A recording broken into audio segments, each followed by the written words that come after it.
So thank you very much for the invitation. Today I will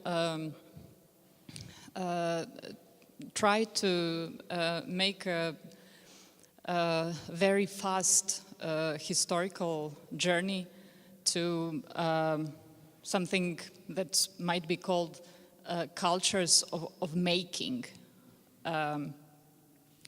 The lecture will consist of a series of working hypotheses, so you should not expect it to be a presentation of an already elaborated theory, but really just rather a kind of sketch or a starting point for a further research, which I hope will develop.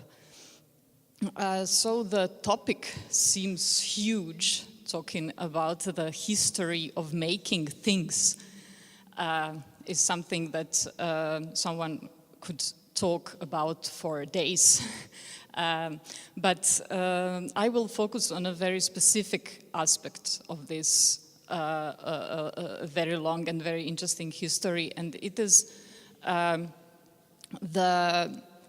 way how the idea of the future was and still is implicit in the processes of making and creating things. So obviously, when we make something, this activity is always directed toward the future. We make something that doesn't exist here and now, but we want it to exist in the future. And it doesn't matter what we are making. If we are designing a chair or an airport or a spaceship or whatever. And another aspect of this topic, which is very important for my considerations, is the fact that this anticipation of the future, which is implicit in every act of making, has a broader social dimension. So whatever we design, we have an implicit picture of the society, of the world, which is going to use that object. So even if it is just a small thing, there is some kind of implicit or sometimes even explicit projection of the future world and future culture which will have use of the object of our design. I will try to describe some shifts in the cultures of making by focusing on the paradigmatic figures or protagonists of this activity of making. The craftsmen, which are rather associated with the pre-modern periods of making, then designers, which I will associate rather with the modernity, and the post-futurist inventors, which is the term I have coined for the contemporary protagonists of creation and innovation. So when I will start with a quote from Arjun Appadurai, the Indian anthropologist. Here he's talking about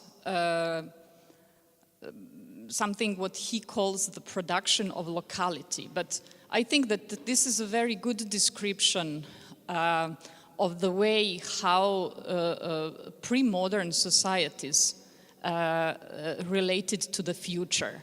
And it is still, this type of relationship toward the future is of course present in the contemporary culture as well, but it is not the dominant one or the only one, as it probably dominated these pre-modern times. So Appadurai says, ordinary life was the product of unrelenting efforts to make sure that catastrophic change, entropy, disenchantment, and weak attachment did not take the toll they so easily could. And he describes these efforts as the imaginative work that ordinary persons throughout history have engaged in to assure that today was as near to yesterday as it was possible to make it.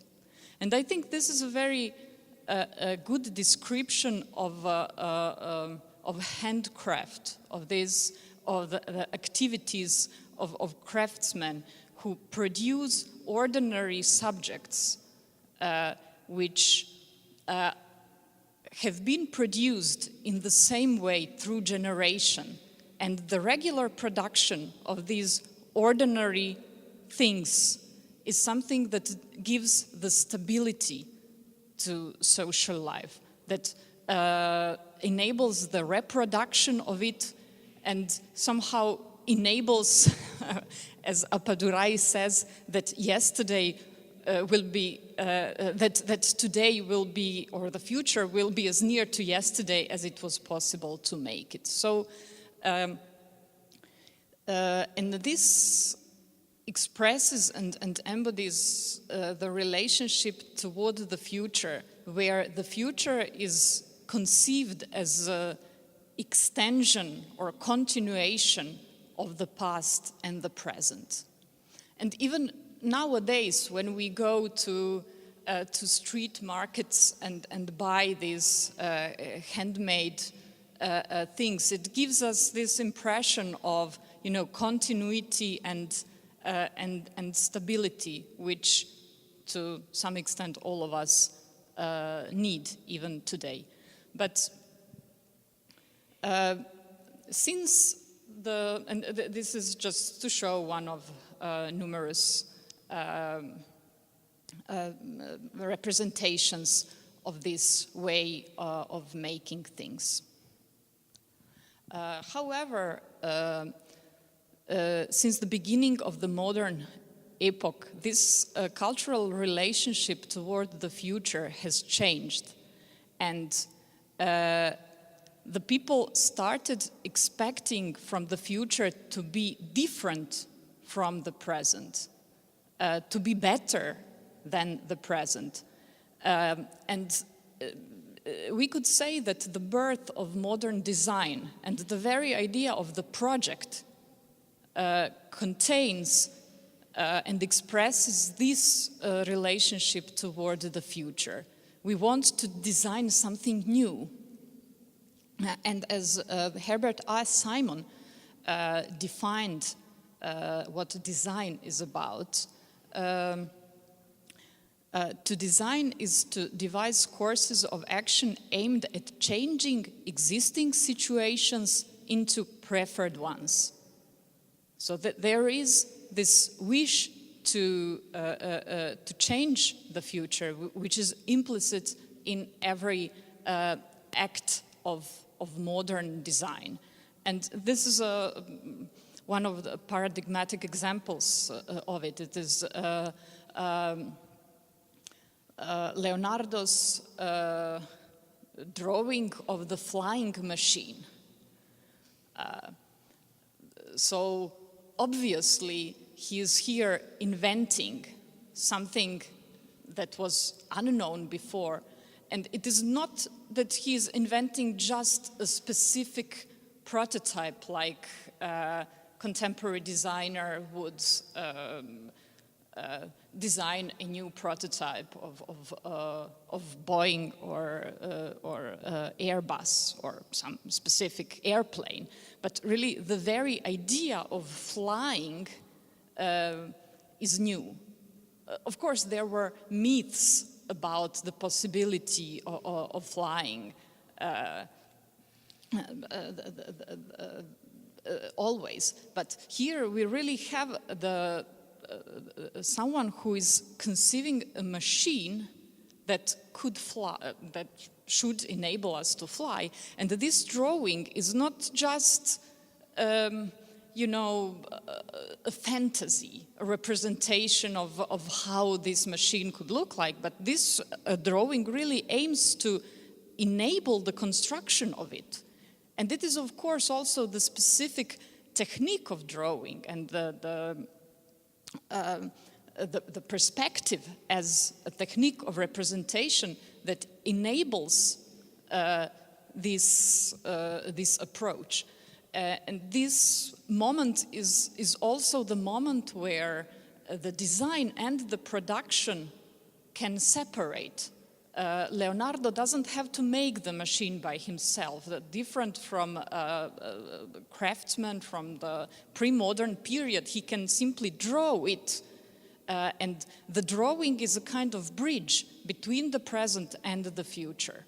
So the drawing itself is the representation of the future in the present. And this future is meant to be different. And there is here the implicit picture of a society which is also different. So a society of, or culture of people who can fly. This broader picture of a social change is implicit in the drawing. And when we go further in the modern or history of modern design, this is of course a paradigmatic example of this what I was talking about. So the Lisicki's project of Lenin's Tribune, it's not just a design of this technical structure, but it is literally the design of the future. So we have here Lenin kind of addressing the future or the subjects of the future, that is the proletariat. And in the design, in the projects of the constructivist, particularly the Russian constructivists from this era, this implicit social or even political dimension of the future, which is designed, is make explicit. And it raises, of course, an important question about the evaluation of such a project. So who and how can say if this project is good or bad, interesting or not interesting, problematic or not, and how? And obviously, we cannot evaluate a project only from a constructive or aesthetical point of view, which means it is not an internal architectural discourse or the discourse of the designers that can evaluate this. This is basically a social question or a political question. And it needs a discourse outside of architecture. We need a public political discourse to speak about the projection of the future of the society, which is implicit in such a project. However, in the modern era, these projections of the future were more or less bound to kind of universal and deterministic notion of progress, be it the technological progress, the economic growth, or the dialectical conception of history, which would lead to at its kind of end stage, lead to the creation of a classless communist society. So in any case, the architects, the designers could rely on these more or less already defined projections of the future. But then there were moments, and one of these moments was in the late 60s and early 70s, when these kind of generally accepted deterministic projections of the future, which were also implicit in the objects of design in the projects, when these projections started kind of trembling, when they started being questioned. One of the reasons was, of course, the ecological issue. The questions were raised at that moment about the sense of economic growth or technological development. In 1972, there was this infamous report to the Club of Rome, the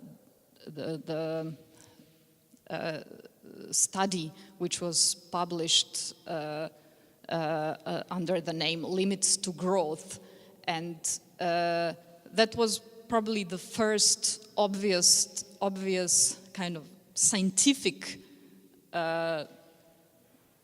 thesis questioning the possibility of growth and development.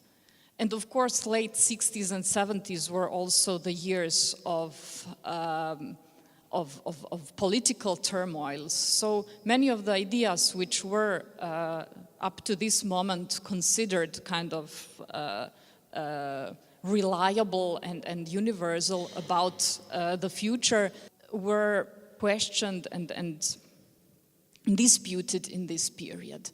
And one of the paradigmatic moments in this history is the debate which developed around the plan called Lower Manhattan Expressway for developing this huge kind of super infrastructure over Manhattan, a project initiated and led by Robert Moses, which then provoked a negative reaction on many activists. The most important figure in these protests was Jane Jacobs, of course, and then the debate started about the sense of this project. And what I find interesting in this is not the question of which of the two sides in this debate was right, but the point is that here something very interesting started or happened, and it is the debate about the broader projection of the future embedded in a single architectural project. And this is the confirmation of what I previously said, that we actually need a political discourse about these implications of design. And we cannot evaluate and should not evaluate design only from the internal architectural discourse about if this form is nice or not, if the project is consequent or not, and so on. So maybe this was a chance to make design really a public discipline and to spread the consciousness about it, that design is the discipline about creating futures, and it must be then publicly debated. Of course, we need still professional architects to initiate such processes. But they themselves and among themselves cannot be the only ones to talk about consequences of architectural projects. However, this possibility at the end did not really materialize. Because what happened then toward the end of the 70s was the rise of the neoliberal ideology, which approached the future in a quite different way. So the proponents of the neoliberal economic theories considered considered attempt at consciously designing the future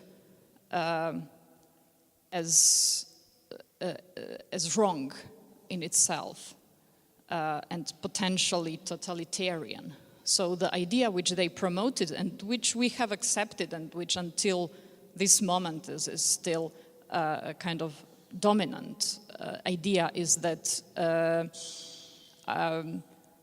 the market is the kind of self-organized system which is capable of a sort of evolution that we should not try to govern by ourselves. Each of us should rather act just as a single agent following its own motivations, and then in these economic transactions, and the market itself will find what is the best way toward the future. So from this point, and in my opinion, unfortunately, exactly when there was this window, when the window was opening toward the public debate about what future we want, that discourse was closed, and this chance was not used. So, and nowadays we are still in this situation when kind of comprehensive future planning is considered bad or irrelevant or however. And in my opinion, this has had huge implications for the culture of making, for architecture or design or however we call it. The first implication was that of this kind of market fundamentalism was a separation of design and production, which was from this moment on not only temporal, as I described it on the example of Leonardo's drawing, but spatial. So because of cheap labor and so on, the spaces of actual production moved toward the underdeveloped or developing countries, and in the developed capitalist world, a new culture of making started emerging, a culture marked by a sort of obsessive inventiveness. These so-called creative cultures of our era, and the protagonists in these cultures are kind of obliged to produce the new, to produce the innovation all the time, because the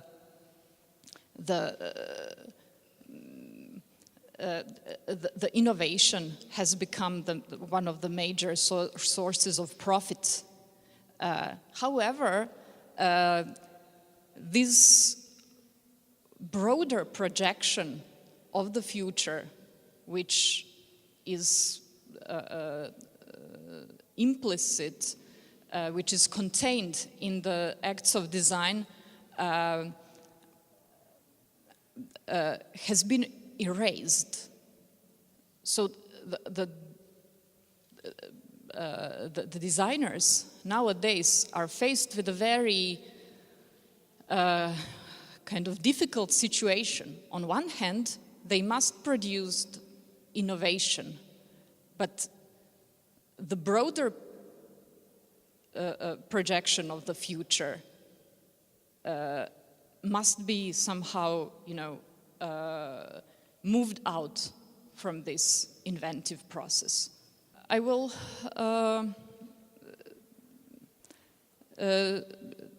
try to analyze and say a few words about a research project which the anthropologist Albena Janeva made in the early 2000s at Rem Koolhaas' office at OMA. Albena Janeva was surprised and impressed by the importance of models in the office, of how the models were used in the process, not as representational tools to show how the building looks like, but as the instruments for making architecture, or what we basically call working model.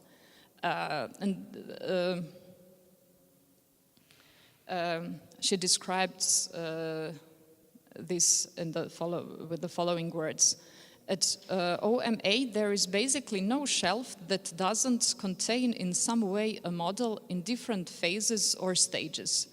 They are important tools for thinking about, imagining and designing a building, and a crucial means of studying the impact of design.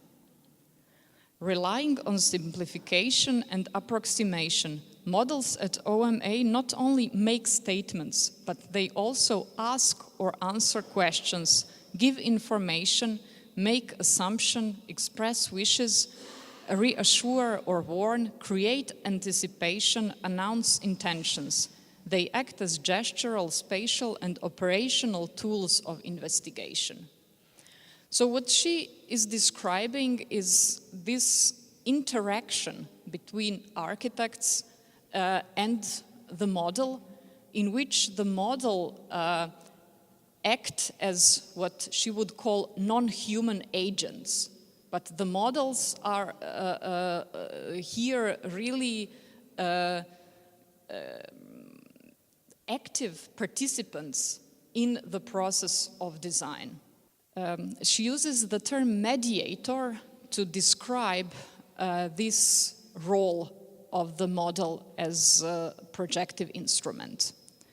The term mediator points to the fact that a variety of non-humans take active part in design in the course of action that is overtaken by other agencies. A mediator can transform, translate, distort, and modify meaning. It is unpredictable and cannot serve as a reification of the social like many faithful and predictable intermediaries. A mediator can constitute, recreate, and modify the social relationships established by design. So what she describes is a kind of the process of voluntarily delegating the process of innovation to the projective instrument. So it is not anymore mainly the architect or the team of architects which invents the future. But in this invention also these instruments play an active part. So how the building is going to look like depends not only on the architect, but also on the model or on the diagram. So there is this kind of a voluntarily unpredictability of the design process here. And also, in this methodology of projection or creation, the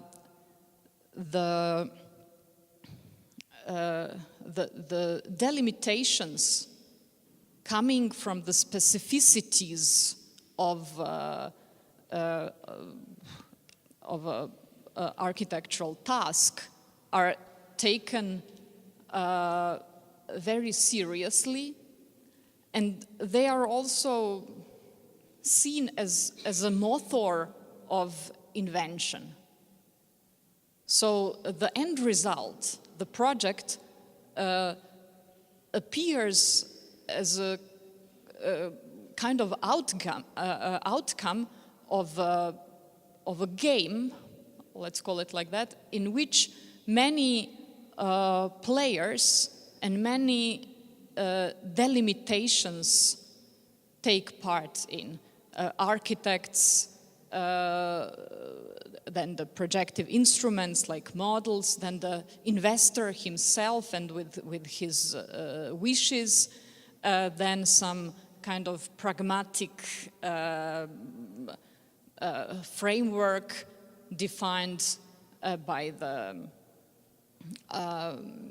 a flat area and so on and so on. And then we have some, at the end, we have this unpredictable and creative project. And as a student of Bruno Latour, Albena Janeva is delighted by this. She likes it very much, and she writes further, the models come about not just through thoughts inside the architect's head, but in active operations with and upon things. Architects delegate to the material the power to enfold to the extent that at a given moment the foam can begin to dominate the model maker, and the knowing architect loses mastery over the building he is striving to understand. Since architects can touch physical models and turn around them, they can sense them, and the models can tell them more. The building as an ultimately overwhelming reality is first conceived as a tiny graspable piece. Moreover, it can be literally held in the hands like a piece of jewelry. We can say that Albena Janeva is probably saying nothing really new. We all know that the media or the instrument that we are using determines to a certain degree the end product. But what is specific here, and what I think we should rather be warned about than delighted with, is this deliberate, voluntary delegating the creative process to the instrument, be it a model or it can be a diagram or parameters in case of parametric design. But I think that it is a symptom of a culture which has renounced on thinking and debating consciously about our future perspectives. I call it a post-futurist culture. So instead of, having conscious debates about what future we are anticipating with the objects of our design, we delegate the design process to these instruments of design and their procedural specificities and causalities, so there is almost, I would call it a sort of fetishism of the model, or fetishism of the architectural instrument. And this last sentence in this quote already points towards this, like, moreover, it, in this case a model, can be literally held in the hands like a piece of jewelry. So that this fetishist aspect is kind of obvious here. And when we see a model like this, there is really,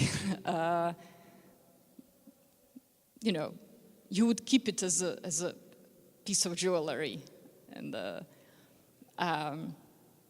at your home. And the architects that Janeva is describing, they look sometimes like as if they were really giving magic attributes to this thing that they are modeling. And I'm saying in some other offices it is a diagram, it doesn't have to be, but this, the fetishization of the instruments of making is, in my opinion, just a symptom of the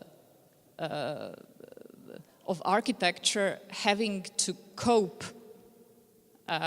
with the culture that has voluntarily given up the discourse on the future. Just the finishing, my kind of conclusion is I don't think that architects are to be fault, that it is their fault, because they have just found themselves in this situation. So what we need, in my opinion, is somehow to start again, thinking and talking about the future. And architects cannot do that for the rest of the society. They can just be active agents in this process, but not its only initiators. And so, thank you.